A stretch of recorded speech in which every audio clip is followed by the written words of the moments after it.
듣겠습니다. 오늘 우리가 읽은 요한복음 1장 43절에서 51절 말씀을 중심으로 해서 예수님에 대한 증언이라는 제목으로 말씀을 나눌 때 큰 은혜 되시기를 간절히 축원합니다. 오늘부터 저희 그 천암 공주교회에서 특별한 성경학교가 있어요. 시니어 성경학교. 다 갔는데 제가 이제 개회 설교를 하고 왔거든요. 갔는데 60대는 완전히 애예요. 최고 나이 어른 그 신형교회 어른 중에 102세 된 권사님이 참석을 하셨어요. 정정하게 앉아서. 그러니까 거기는 60대는 명함도 못 내밀어. 근데 한 40분 참석하셨더라고요. 교회 성도도 있고 그 동네 어른도 있고.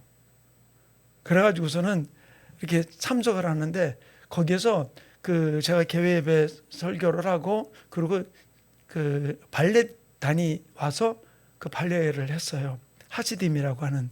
그러니까 한 20년 된 찬양팀인데 우리 천암 송목사하고 만나가지고서 공주대학교 교수님이 시작했던 발레팀이 지금도 계속 2대를 이어서 내려오고 있더라고요.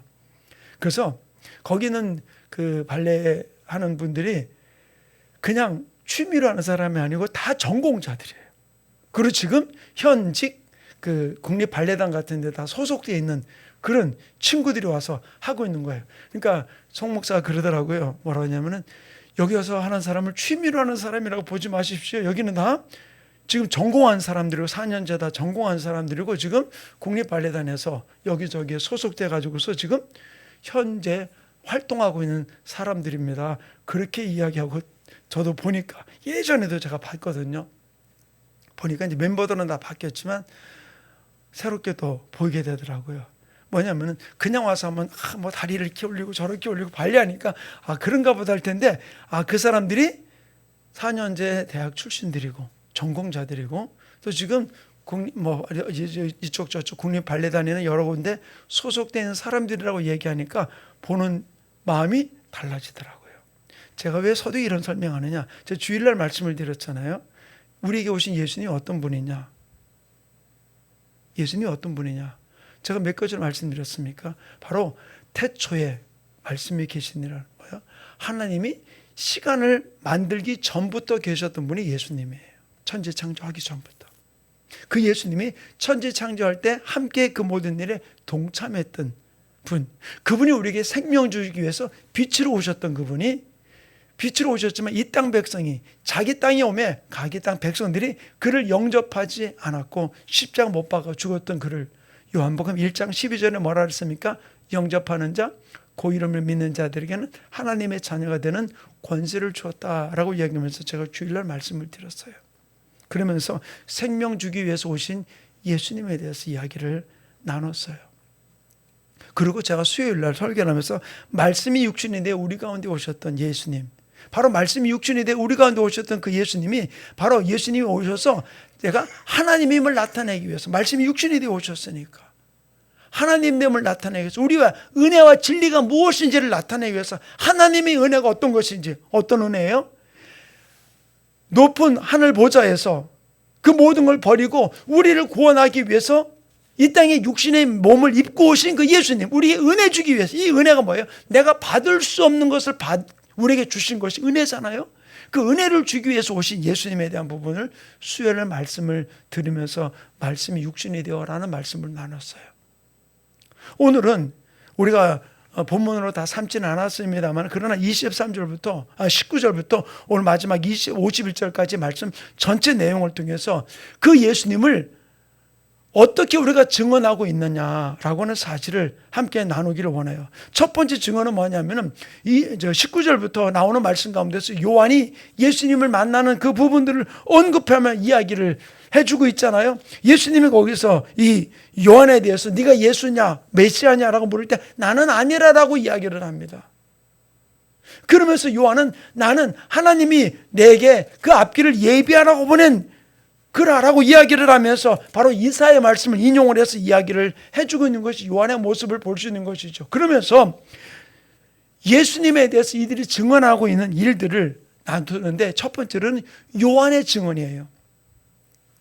요한은 뭘 이야기를 해주고 있습니까? 우리 오늘 본문 삼지는 않았지만 같은 1장에 있으니까 우리 한번 같이 볼까요? 요한복음 1장 29절 우리 한번 같이 한번 읽어봅시다. 1장 29절 같이 읽습니다. 시작.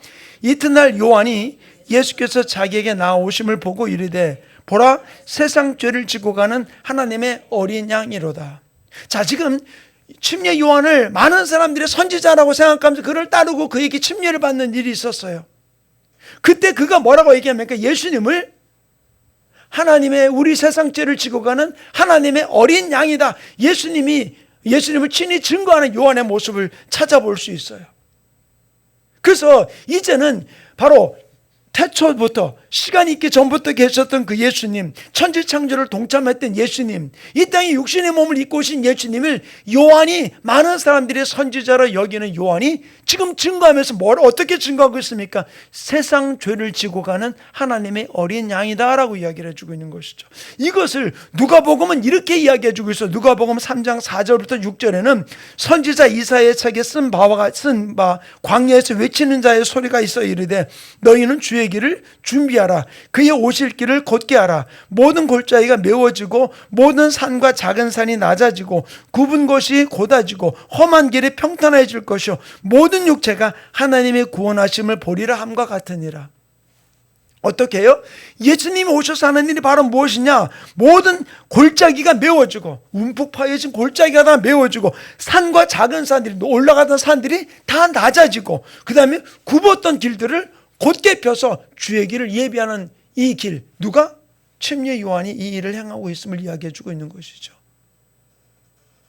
바로 이 요한의 증거를 통해서 바로 그가 우리의 죄를 담당할, 세상 죄를 지고 갈 하나님의 어린 양이다. 그리고 요한은 단지 예수님이 오시는 그 길들을, 사람들이 왜곡했던 그 모든 구덩이와 교만해졌던 산들을 다 메우고 깎아서 굽어진 길들을 굳게 펴서 주님의 길을 예비하는 것이 요한이라고 이야기하면서 이 요한이 예수가 우리의 생명 되심을 증거하고 있는 모습을 볼 수 있어요. 두 번째로 오늘 본문 19절부터 51절 속에서 나오는 두 번째 하나님의 증언은 바로 무엇이냐는 거예요. 하나님의 증언은 오늘 침례받고 올라오는 예수님에 대한 이야기는 요한복음에는 기록해 놓고 있잖아요. 그러나 누가복음 3장 21절과 22절에는 이렇게 이야기해 놓고 있습니다. 백성이 다 침례를 받을세 예수도 침례를 받으시고 기도하실 때 하늘이 열리며 성령의 비둘기 같은 형체로 그의 위에 강림하시더니 하늘로부터 소리가 나기를 너는 내 사랑하는 아들이라 내가 너를 기뻐하노라. 하나님이 친히 예수님이 침례받고 올라오는 모습을 보면서 이는 내 사랑하는 아들, 내 기뻐하는 자라라고 하면서 하나님이 친히 나의 아들됨을 공포하고 증거하는 모습을 찾아볼 수 있어요. 바로 요한의 증언과 또 하나님의 증언, 이 증언을 듣고 그 말을 믿고 예수님을 따르는 자들이 있었던 것이 오늘 본문 말씀 속 요한복음 1장 35절부터 37절에 나오는 말씀 가운데 그랬잖아요. 이튿날 요한이 자기 제자 중 두 사람과 함께 섰다가 예수께서 거니심을 보고 말하되 보라 하나님의 어린 양이로다. 두 제자가 그의 말을 듣고 예수를 따르거늘. 바로 요한의 증거를 듣고 어떻게 됐습니까? 요한의 제자가 예수님을 따라가게 되었어요. 그것도 1장 40절을 볼까요? 40절은 뭐라고 기록해 놓고 있습니까? 시작. 요한의 말을 듣고 예수를 따르는 두 사람 중에 하나는 시몬 베드로의 형제 안드레라. 예수님의 제자가 되는 사람이 되었던 모습을 볼 수 있어요. 누가? 요한의 증거를 듣고. 저는 이 말씀을 준비하고 묵상하면서 바로 하나님은 우리를 통해서 모든 순간순간 우리를 부르고 있는 거예요. 요한의 제자였지만 요한의 증거를 듣고 어떻게 했습니까? 예수님을 따르게 되었고 예수님의 제자가 되어서 복음을 전하는 안드레가 되었던 모습을 볼 수 있죠. 또 안드레를 통해서 베드로가 예수님 앞에 나오게 되는 모습을 볼 수 있는 거예요. 자, 이런 일들을 바라보면서 바로 하나님은 순간순간 이 자리에 있든 저 자리에 있든 하나님은 그때마다 우리를 부르셔서 하나님 우리를 쓰기를 원하고 계시다는 사실을 우리는 기억해야 될 줄로 믿습니다. 근데 우리가 종종 오해하지 말아야 될 것이, 하나님이 우리를 부르셔서 쓰인다 그러면은 마치 신학교를 가고 목회자가 되고 막 그러는 부분들을 생각하는 것이 아니요. 우리는 순간순간 내가 가정 속에서, 일터 속에서, 또는 친구들과 만남 속에서 순간순간 주님이 우리를 부르실 때 주님 앞에 나가는 삶이 이루어지기 원합니다. 제가 이번에 우리 교회 대출을 하면서 신협에 가서 이제 그 모든 일을 하면서 한 분을 만나게 되었는데, 거기는 신협은 기독교적인 줄 알고 있기 때문에 다 예수 믿는 사람인 줄 알았어요. 그래서 내가 그랬어요. 예수 믿냐 그랬더니 저를 보고 그래요. 죄송하다, 저 교회를 안 나간다고 그러더라고요. 그러냐고. 그래요? 그래서 제가 다 하고 난 다음에 어제도 그랬고 오늘도 그랬는데 만나서 잠깐 기도합시다. 그러고는 제가 기도를 해줬어요. 해주고 났는데 카톡을 이렇게 보니까 아들이 어린 사진이 있더라고요. 그래서 나이도 그렇게 많아 보이지도 않고 그러길래 애가 몇 살이냐 그랬더니 저는 한 대여섯 살 되는 애로 봤더니 걔가 중학교 1학년이래요. 아니 무슨 소리 하냐고, 애를 갖다가 그렇게 어린 애를 갖다가 카톡에도 올려놓으면 어떡하냐 그랬더니 그러는 거예요. 목사님 그때가 너무 이뻐가지고요. 그러는 거예요. 내가 얼마나 오해한 줄 아냐고. 그랬더니 나이가 44이래요. 그래서 우리 딸은 42이라고 얘기를 하면서 얘기해놓고는 그랬어요. 꼭 예수 믿으라고. 그럼 오늘 또 기도하자고. 이제 정리가 다 끝났거든요. 오늘 마지막 서류가 다 들어갔어요. 보완하라는 서류까지 다 해서 들어갔어요. 자, 그래서 그 자매 앞에 놓고는 기도하자고. 그러면서 내가 하나님 이 자매 붙들어 주시고 일 잘하게 도와주시고, 또 중학교 1학년 아들 사춘기 겪지 않고 잘 생활하게 해달라고, 그리고 직장 속에서 인정받게 해달라고, 그리고 꼭 예수 믿게 해달라고 제가 그리고 기도했어요. 이제 계속 저한테 한번 이제 물렸으니까 저는 이제 계속 쫓아갈 거예요. 갈 때마다 이제 불러가지고서 얘기를 하려고 그래요. 우리가 제일 중요한 것은 뭐냐? 하나님은 순간순간 우리를 부르세요. 어떻게 부르냐? 예수 안 믿는 사람은 예수 믿게 하기 위해서 부르고, 또 예수 믿었던 사람은, 믿고 있는 사람은 또 하나님 앞에 더 내가 나아갈 수 있도록 나를 부르고 있다는 사실을 우리는 기억하기 원합니다. 그래서 그 주님의 부름 앞에 우리는 들을 수 있는 귀가 열릴 줄 아는 삶이 이루어지기 원합니다. 요한의 제자가 한두 사람이었겠어요? 많은 사람이었었습니다. 그러나 요한이 하는 그 이야기를 듣고 그 예수님을 따랐던 사람이 누굽니까? 안드레예요. 우리 이 모습을 바라보면서 하나님의 말씀 앞에 우리가 어떤 순간순간 주님이 우리를 부르는 순간 앞에 우리는 아니요가 아니라 뒤로 물러가는 자가 되지 말고 우리는 거기에 반응하며 나갈 수 있는 아름다운 영의 사람이 되기를 간절히 축원합니다. 그게 영의 사람이에요. 왜? 내 영의 이끌림 속에 우리가 순종하고 나가는 모습, 이것이 우리 교회 안에 우리 지체들 속에 이루어지기를 간절히 축원합니다. 바로 예수님이 그 다음에 나오는 구절 속에 나오는 게 바로 무엇입니까? 빌립이 예수님을 통해서 예수님을 만나게 되었던 것이죠. 예수님의 부름을 받았던 빌립이 자기가 예수님을 만나고 난 다음에 자기 친구 안드레에게 쫓아가 가지고서 이야기를 하잖아요. 이 안드레에게 뭐라고 이야기를 합니까? 자, 우리 45절 말씀 같이 한번 읽어볼 거예요. 45절 함께 읽습니다. 시작. 빌립이 나다나엘을 찾아 이르되 모세가 율법에 기록하였고 여러 선지자가 기록한 그 일을 우리가 만났으니 요셉의 아들 나사렛 예수니라. 제가 잘못해 나다나엘이라고 그랬는데 성경을 읽다. 바로 이 빌립이 누굴 찾아가요? 나다나엘을 찾아갑니다. 그리고 뭐라고 얘기합니까? 내가 예수를 만났다. 내가 선지자를 만났다. 성경에 기록한 그 선지자를 만났다. 그가 바로 요셉의 아들 나사렛 예수다라고 이야기를 합니다. 근데 그 나사렛 예수라는 말을 듣고 이 나다나엘이 뭐라고 이야기합니까? 자, 우리 46절도 같이 읽어볼까요? 시작. 나다나엘이 이르되 나사렛에서 무슨 선한 것이 날 수 있느냐? 빌립이 이르되 와서 보라 하니라. 자, 예수님은 어디서 난다고 그랬습니까? 미가 선지자를 통해서 베들레헴에서 난다고 그랬죠. 근데 예수님은 어디 사람이라 불려지리라 그랬습니까? 나사렛 사람이라 불려지리라라고 성경의 구약에 이미 예언되어 있었거든요. 근데 나다나엘이 알고 있던 것은 바로 무엇입니까? 미가 선지자가 이야기했던 베들레헴에서 날 것이라고 하는 이 이야기 하나만 알고 있었던 부분들인 것이죠. 그러니까 결국 자기가 알고 있던 지식에서 벗어나고 나니까 빌립이 와서 와보라고 모세가 기록한 그 선지자를 내가 만났다라고 얘기하는데도 불구하고 뭐라고 이야기합니까? 나사렛에서 뭔 선한 게 날 수 있느냐라고 이야기하면서 거부하게 되었던 것이죠. 우리는 여기서 알아야 될 일이 있어요. 이단에서 하는 이야기는 혹해가지고 거기 막 빠지는 사람들이 많은데, 하나님의 말씀을, 우리가 말씀을 그대로 우리는 믿고 순종할 줄 아는 삶이 우리 가운데 이루어지기를 간절히 축원합니다. 내 생각이 앞선 자가 되지 말고 하나님의 말씀대로 믿고 나갈 줄 아는 삶이 우리 교회 안에 이루어지기를 간절히 축원합니다. 바로 이 나다나엘이 잘못된 것을 알고 있던 부분 앞에 예수님을 거절하게 되었던 것이죠. 그러나 예수님을 거부하는 이 나다나엘이 바로 예수님이 빌립의 강권적인 이야기를 듣고 예수님 앞에 나왔을 때 예수님이 그럼 뭐라고 얘기했습니까? 내가 참 순진한 사람이다. 내가 신실한 사람이다. 라고 하는 이야기를 하게 되는 것이죠. 그러니까 나다나엘이 뭐라고 얘기합니까? 당신이 언제 날 봤습니까? 자, 우리 한번 50절과 51절 두 구절을 한번 같이 읽어볼까요? 50절, 51절. 50절, 51절. 아니, 48절과 49절입니다. 48절 같이 한번 보겠습니다. 시작. 나다나엘이 이르되 어떻게 나를 아시나이까? 예수께서 대답하여 이르시되 빌립이 너를 부르기 전에 내가 무화과 나무 아래 있을 때 보았노라. 자, 이 나다나엘이 예수님이 자기를 신실한 사람이다. 47절에서 간사한 것이 없다라고 이야기하는 소리를 듣고 언제 날 봤냐라고 얘기하니까 무화과 나무 아래 있을 때 봤다라고 얘기하니까 그 다음에 빌립이 나다나엘이 뭐를 바로 고백합니까? 우리 49절 함께 읽을까요? 시작. 나다나엘이 대답하되 라삐여 당신은 하나님의 아들이시오 당신은 이스라엘의 임금이로소이다.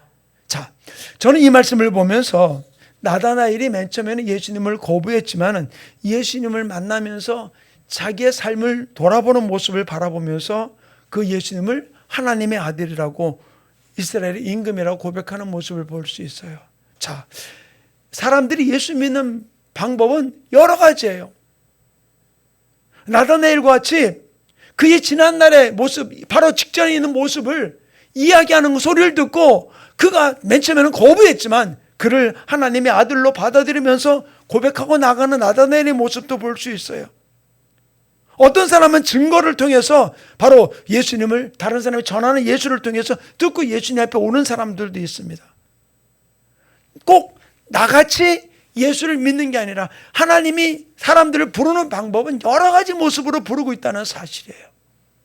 그런 일들 앞에 우리는 우리의 마음을 닫아놓지 말고 우리가 믿음 안에 있는 하나님의 사람으로서 우리는 주님이 나를 부르시는 어떤 모습 앞에서라도 반응하며 달려갈 수 있는 아름다운 열린 마음을 가지고 주님을 바라보고 나가는 우리 충만교회 성도들 되기를 간절히 축원합니다. 이 나다나엘이 예수님을 향해서 당신은 하나님의 아들이시오 당신은 이스라엘 임금이라는 이 고백을 듣고 이 고백을 한 나다나엘에게 하나님은 예수님 뭘 이야기합니까? 자, 우리 50절 51절 한번 같이 읽겠습니다. 시작. 예수께서 대답하여 이르시되 내가 너를 무화과 나무 아래에서 보았다므로 믿느냐? 이보다 더 큰 일을 보리라. 또 이르시되 진실로 진실로 너에게 이르노니 하늘이 열리고 하나님의 사자들이 인자 위에서 오르락 내리락 하는 것을 보리라 하시니라. 저는 이 나다나엘이 하나님을 바라보는 모습, 예수님을 바라보는 모습 속에서 자기는 맨 처음에 자기 생각 가지고 예수님을 먼저 바라봤던 그 나다나엘이 예수님이 자기의 모습 모든 것을 알고 있음을 보면서 주님을 고백하게 되었던 것이죠. 그러나 예수님은 그 고백으로 예수님을 만난 것으로 끝나지 아니하고 그에게 뭐라고 그랬습니까? 내가 너를 무화과 나무 아래 있는 것을 보았다고 하면서 나를 이렇게 이야기하느냐? 더 큰 일을 내가 보리라. 뭐라고요? 51절에 하늘이 열리고 하나님의 사자들이 인자 위에서 오르락 내리락 하는 것을 보리라. 바로 제가 지난번에 주일날 이 51절을 인용하면서 그런 얘기했어요. 우리가 하늘로 올라간 유일한 통로가 예수 그리스도밖에 없음을 우리가 보여주는 것이라 라는 이야기를 말씀을 드렸어요. 그러나 이 51절의 구절이 또 우리에게 보여주는 생각나는 구절이 하나가 있죠. 야곱이 아버지를 피해가지고 형을 피해가지고서 삼촌 라반의 집으로 도망하다가 베델에서 돌베개를 베고 잤을 때 천사가 오르락 내리락 하는 모습을 보게 되었던 일들이 있죠. 바로 여기서 우리가 알아야 될 일이 뭐냐면 하나님은 우리가 예수님 안에서 주님과 함께 교통하는 사람이 되기를 원하고 있어요. 다른 것이 아니라 예수님을 통로 삼아서 주님과 교통하는 삶을 살기를 원하고 있다는 사실이에요. 저는 우리 성도들이 날마다 주님과 교통하고 주님과 교제하고 주님과 함께 나누는 삶을 살아가는 우리 충만교회 성도들의 삶이 이루어지기를 간절히 축원합니다. 자, 이거를 자꾸 신비 쪽으로만 바라보지 말고 너무 그런 부분들로 우리가 많이 어떤 데 우리의 그 영적인 세계를 이렇게 흐려놓게 만든 부분들이 너무 많아요. 하나님 원하시는 신실한 것, 영적이라는 것은 바로 무엇이냐? 신령한 삶이라는 것은 바로 무엇이냐? 남이 경험하지 못한 부분들을 홀로 경험하고 나간 어떤 은사자들의 이야기가 아니라 바로 내가 순간순간 주님이 나를 이끌어가는 음성을 들을 줄 아는 삶이에요. 주님은 어떻게 인도하십니까? 저는 요즘 제 아내한테 고마워하는 게 하나 있어요. 우리 집에서 차를 가지고 출발을 하려고 그러면은 바로 말해요. 여보, 우리 기도하고 합시다. 그럼 제가 심지어는 시장을 보러 가는 일들 앞에서도 어떤 데는 제가 기도해요. 왜? 하나님 잘 다녀올 수 있게 해달라고. 그리고 어떤 데는 가다가 주차 자리 때문에 하나님 내가 가는 자리 속에서 주차 자리 잘 만날 수 있게 해달라고. 우리가 하나님과 날마다 오르락 내리락 거리며 주님과 교통한다는 게 바로 무엇인가? 다른 것 아니에요. 내가 진실로 주님과 나와 하나 되어 있다는 사실. 그분이 어디 있어요? 멀리 있는 분이 아니잖아요. 어디예요? 내 안에 계시잖아요. 아멘? 내 안에 계신 그분과 함께 내가 교제할 수 있는 부분들, 내가 안고 일어서는 것을 가르쳐 주는 분이 누굽니까? 그분이라는 사실, 예수님이라는 사실을, 내 안에 계시는 성령님이라는 사실을 우리가 기억하면서 그분과 함께 우리가 동행하며 나가는 아름다운 모습, 바로 이것을 경험할 때 경험했던 야곱이 뭐라고 고백했습니까? 창세기 28장 17절에는 이렇게 이야기해 주고 있어요. 이에 두려워 이르되 두렵도다. 이곳이요 이것은 다름 아닌 하나님의 집이요 하늘의 문이로다. 그것을 경험하면서 어떤 신령한 다른 곳으로 빠지는 게 아니라 뭘 고백했습니까? 야곱이 여기는 하나님의 집이요 하늘의 문이라고 고백했어요. 결국 아까 우리 불렀던 찬양가 내 눈이 하나님의 영광을 보내라는 찬양을 우리가 드렸잖아요. 우리의 삶 속에 날마다 내 눈에서 내 삶 속에서 하나님의 영광을, 하나님의 임재를 경험하는 삶을 살아가는 부분들이 바로 무엇이냐? 바로 주님과 교통하면서 느낀 것이, 오르락 내리락 하는 것을 보면서 느낀 것이 바로 고백하는 것이 야곱의 고백이에요. 여기가 하늘의 문이요 하나님의 집이다. 저는 우리 충만교회 성도들이 내가 살아가는 그 현장과 그 자리가 하나님의 집이고 하늘의 문임을 고백하면서 날마다 주님과 교통하는 삶, 바로 이 일을 경험하며 날아갈 수 있는 삶이 이루어지고, 또한 우리들이 예수님의 그 증언을 우리가 함께 이 땅에서 많은 사람들에게 증거하고 나타내는 복된 삶을 살아가는 우리 충만교회 성도들 되기를 간절히 축원합니다. 오늘 이 말씀 붙들고 하나님, 내가 이 땅을 살아가면서 아름다운 예수의 증인으로 끝까지 주님을 증거하고 내가 주어지는 환경 속에서 주님을 나타내는 삶을 살아갈 수 있도록 나를 붙들어 달라고, 우리 가정을 붙들어 주고 우리 충만교회를 지켜달라고 우리 주여 삼창 어떻게 동성으로 기도합니다. 주여 주여 주여 할렐루야. 아버지 하나님,